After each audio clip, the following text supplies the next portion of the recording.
600 years of war, two empires bled dry, trillions dead, and they agreed to end it the old way. One champion from each side, single combat, winner takes everything.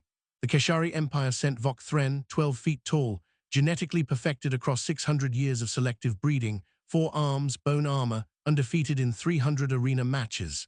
The Vorasi Alliance, bankrupt and desperate, hired a human, me, 5'9", bad knee. I brought a folding chair, a sandwich, and a pistol. The arena has never seen anything like what happened next. Let me explain something about humans that aliens never seem to understand. We didn't claw our way to the top of our food chain by being the biggest, the strongest, or the fastest. We got there by being the most unfair creatures evolution ever produced. Every other predator on Earth had claws, fangs, venom, speed. We had thumbs and an absolute refusal to fight fair. We invented the rock, then the sharp rock, then the rock on a stick. Then we set the stick on fire. 4 million years of looking at every natural advantage every other creature had and thinking, yeah, but what if I just didn't do that and did something terrible instead? That's my heritage. That's what the Vorasi hired. Arena was on neutral ground, a moon called Thessa, hollowed out and converted into the largest combat amphitheater in the galaxy, seating for 2 million, every seat full. The Keshari side was chanting Vokthren's name. The ground shook. The Vorathi side was quiet. They'd seen me.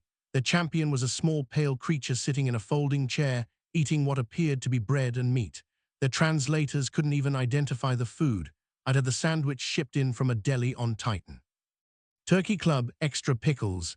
If you're going to fight for the fate of 2 civilizations, you should at least have a good lunch. The arena master announced the rules. Traditional Keshari combat. No time limit. No weapons restrictions. Fight ends when one champion cannot continue. I smiled. No weapons restrictions. That was their first mistake. Vokthren entered from the north gate. 12 feet of engineered perfection. 4 arms, each one thicker than my torso. Bone plates fused to his skeleton from birth, harder than steel. His species had been breeding warriors for 600 years, and he was the result. The greatest fighter the Keshari had ever produced. He carried a traditional blade in each hand, 4 blades, each one longer than I was tall. The crowd lost their minds. He roared. The sound hit me like a physical force. I finished my sandwich, wiped my hands on my pants, stood up, folded my chair, and walked to the center of the arena. I left the pistol in my pocket, not because I didn't need it, but because I needed him to come to me first. He charged, of course he charged. Every species in the galaxy fights the same way when they're bigger. They close distance and use their advantage. It's logical, it's efficient. It's exactly what I was counting on. I threw the chair not at him, at the ground in front of him. It tangled his forward legs and he stumbled. 1 second of imbalance. In that second, I threw a handful of sand from my pocket directly into his primary eyes. He had 4 eyes. The sand got 2 of them. He swung blind with all 4 blades. I was already behind him. I'd been watching his footwork since he entered. 4 legs means a blind spot directly behind the rear pair. Every human who's ever ridden a horse knows where a 4-legged creature can't see you. I pulled the pistol. Not a Keshari weapon, not a Vorathi weapon, a human weapon. A 45 caliber handgun designed 400 years ago to stop a charging horse. I knew exactly where to put the bullet because I'd spent 6 weeks studying Keshari anatomy. 1 shot. Behind the rear knee plate, where the bone armor doesn't cover the joint. He went down on 3 legs. The arena went silent. 2 million aliens watched a 12-foot champion of 600 years of genetic perfection stumble because a tiny mammal threw a chair at him and put sand in his eyes. The Keshari delegation was screaming foul.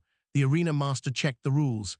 No weapons restrictions. A chair is not a weapon. Sand is not a weapon. A pistol is a weapon, and it was permitted. Everything I'd done was legal. Vokthren was not finished. He was hurt, half-blind, and limping. But he was 600 years of breeding, and he did not quit. He turned toward me. I respected that.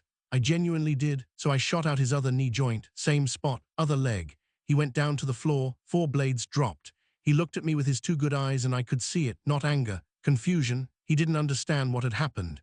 He trained his entire life for combat, and nothing in his training covered a small mammal with a chair and a sandwich.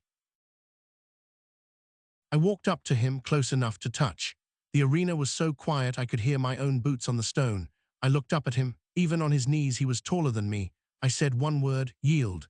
The translator carried it to every seat in the arena. He yielded. 600 years of war ended by a folding chair, a handful of sand, and a species that learned 4 million years ago that the only fair fight is the one you lose. The Vorathi won. They got everything.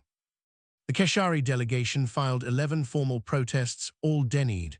The arena master's ruling was simple. The human fought within the rules. It is not the arena's fault that your champion was not prepared for creativity. I picked up my chair, unfolded it, sat back down on the arena floor in front of 2 million silent aliens, and finished my pickles. I'd paid good money for those pickles.